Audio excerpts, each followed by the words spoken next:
What's going on, everyone? So, worst case scenario is absolutely looking like worst case scenario, right? Down 0-3. We were hoping that the Dallas Mavericks would at least make this series, at least make it interesting, right? But it's just Boston. They're just too overwhelming on the offense side. I mean, they put together a roster that the moment it got put together, everyone was kind of like, they're probably going to win it, right? And, they had their kind of question marks, right? To me, with Boston, I always said, like, they're a team that I need to see. I need to prove it, right? Because you see it every year. Every year they have one of the best teams. Every year they have one of the best rosters. Every year, right, they get to the conference finals and then they blow it, or they get to the NBA finals and they find a way to lose and they blow it. You see Tatum's kind of having his struggles, and it's just like, all right, like maybe Dallas can make this series, but credit Boston. They're gonna prove it, right? Now it's never over till it's over, but no team has ever came back down 0-3. Dallas just they haven't looked like a team that stands a chance, period. Right? Like, there were a lot of questions with Porzingis going down of like, oh, like, could Dallas is this the moment that they make the charge? Like, Porzingis has given them so many issues. But it wasn't just Porzingis, right? Like, they still had the talent. They still had the bodies and the pieces to throw on Luka, to throw on Kyrie, right? I didn't think it was going to be that big of an issue. I didn't. I thought definitely it could help, and I thought this would be a better series, right? I said that I thought if Boston won, they'd win in 6. I thought if Dallas was going to win, they'd win in 7. But it's probably going to be a sweep. Hopefully Dallas, wins a game just to win one, just to, the pride to get the gentleman sweep. But, and you never know. Like, look, Boston's lost at home in 2 of the 4 playoff series. So, maybe you win the next one, go steal one in Boston, at least put pressure, at least make things interesting, right? Like, and plus I want more basketball. The more basketball, the better. It just is unfortunate, right? You got to give Boston credit. They finally got over the hump. They finally proved it. Or, well, they will, right? It's not over till it's over, but I don't see Dallas, having some miracle comeback. I just think that they're outmatched. I do. The role guys aren't stepping up to the way that they have. Dallas is also just kind of fallen into the trap of like, just Kyrie and Luka, you go, I go, you go, I go, which is why I didn't really believe in Dallas going into the playoffs. Right? I talked about how like they're too like you go, I go. At times it's kind of clunky. It's like the offense isn't really fluid. But then they got to the playoffs and it was. Yeah, Kyrie and Luka were doing their things, but everyone else was hitting big shots. Everyone else was stepping up. Right? You had games from like PJ Washington, Jones, like you just. Guys just kind of got here and the role players didn't show up. And then Kyrie and Luka just kind of feel like, oh, we have to do everything, right? And it's just, that's what Boston wants, right? Boston wants, go ahead, go drop 50, Luka. Like, we're fine with that. We'll just wear you down over the course of the series, right? And it's really what Boston did. I mean, this was a real masterclass in a lot of ways by Boston.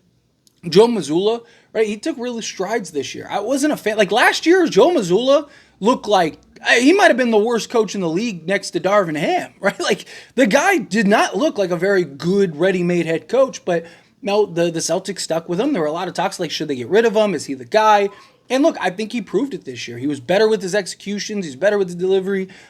He was better with his adjustments in-game and game-to-game. He's better with, like, his timeout calling, right? Like, a lot of the things that he had issues with last year, and it was kind of like, I don't know if he's the guy.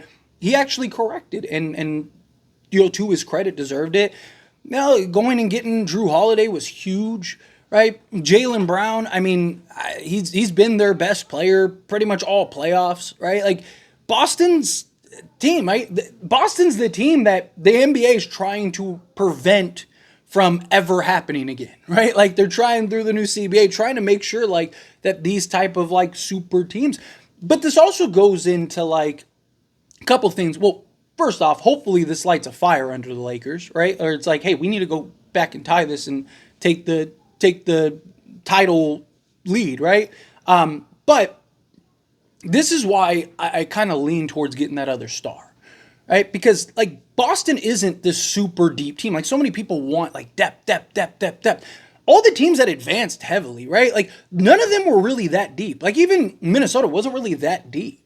They're running like 6, 7 guys, right? right? Boston was only running like 6, 7. I mean, Tim Hardaway Jr. was like their third best player last year. And even this year, he was like in the lead for sixth man of the year for like a good majority of the season.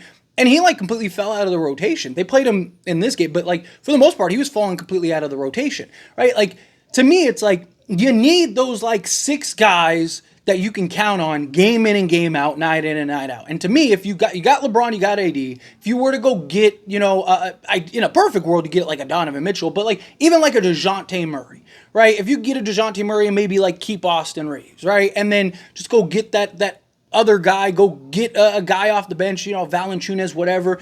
Just get like 7 to 8 just really good, high quality guys. I think the Lakers will be fine. I think they could get right back into contention, right? So, I do. That's why I kind of lean towards like, hey, let's go get that all-star level guy. Let's go, do what we have to do to get that guy that can help now, raise the ceiling now, but also help for the future, right? Whoever that ends up being, we'll see. I still kind of think it's going to be Trae Young. Again, I'm not super high on Trae.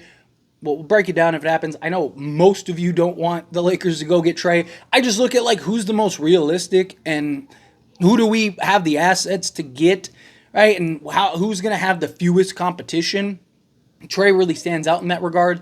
Now, again, I would prefer, a DeJounte Murray, because if you get DeJounte Murray, you won't have to sell the farm to go get him, and you may be able to go get other pieces too, right? So you may be able to go get a DeJounte Murray and, maybe like an Alex Caruso or something. Just throw out a name out there. I'd rather do something like that. Again, just go get like 6 to 7. If you can get an 8th, but like really just like you need your front 5, right? You need your starting 5, and then you need that 1 to 2 guys that you can count on game in and game out that is going to show up and deliver.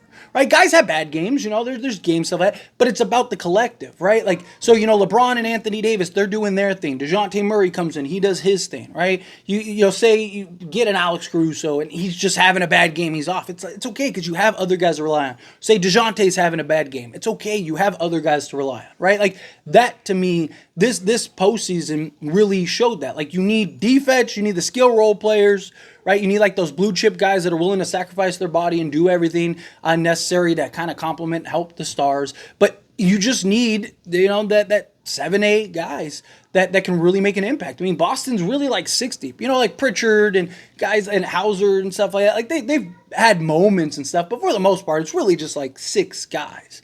But like I said, hopefully this is like, hopefully this is something that lights the Lakers' fire. I mean, the Lakers, we're just not having a good run right now, right? Getting eliminated in the first round to Denver again, and then following that up with the Dan Hurley stuff, and then you follow that up with, Boston more likely than not winning the NBA championship. It's just like, it's not a bright time for Lakers Nation. But, again, like, I do believe that the Lakers can get back there, right? You make the key move or two, right? You get a good free agent or whatever, right? Like, I think that the Lakers can get back there.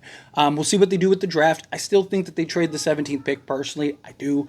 But, even if you don't, if you can draft a guy, an Edie or, if you could get a Ware or something like that, go get somebody that can come in, have an impact immediately would be ideal. Somebody that, because again, you kind of need new cheap talent, especially with like the new CBA and everything. If you can get a guy like, say a Zach Edey, who I do believe could come in day one and actually make an impact, right? Like with his size, his strength, just the mass that he is. I think he's a guy that could plug in rather seamlessly off the bench, or whether they start him or whatever. Got to get the coach round up first. I still think it's going to be JJ Redick. I know that there's talks of James Borrego, which I'll dive into tomorrow, but I still I don't know. It's just, when it comes to JJ, it's just one of those things like, I'm just going to assume it's JJ until I see otherwise, right? And this finals is probably going to be wrapped up pretty quickly. So I think the Lakers are going to end up landing JJ pretty quickly, right? Like I think, because you got Friday is Boston could end up losing that game, and by Monday, JJ Redick could be the head coach, right? Like, that could be a real possibility here. But, all right, here we go. Let's get back into it. Again, I'm always going to remain optimistic. I'm going to remain hopeful with the Lakers. I believe that it'll all work out. Just got to be patient. It's just hard. It's hard to be patient in times like this, but we'll figure it out. But anyway, as always, this is a discussion. Pass question on you. Let me know your thoughts and opinions down in the comments below. What do you think? How do you feel? What are your thoughts? Are you disappointed? Are you like, it kind of was foreseen? I kind of felt that way. Like, I looked at this. I was hopeful Dallas would get it done. I was hopeful at least make it a series. Like I said, at least have it be a competition, right? Rather than just kind of getting ran through. But ultimately, I think everyone knew what this result was going to be and how this was going to finish, right? Like outside of Denver, this probably would have been the result regardless. But it's just like pick your poison in that regard. But again, I feel whatever your thoughts are. I'd love to hear it. So let me know down in the comments below. That being said, if you haven't liked this video, hit that like button. Helps me a lot. So we enjoy these types of videos and I truly appreciate it. Not subscribe to the channel, hit that subscribe button. Turn on the bell notifications. Appreciate y'all. See you in the next one. Thank you.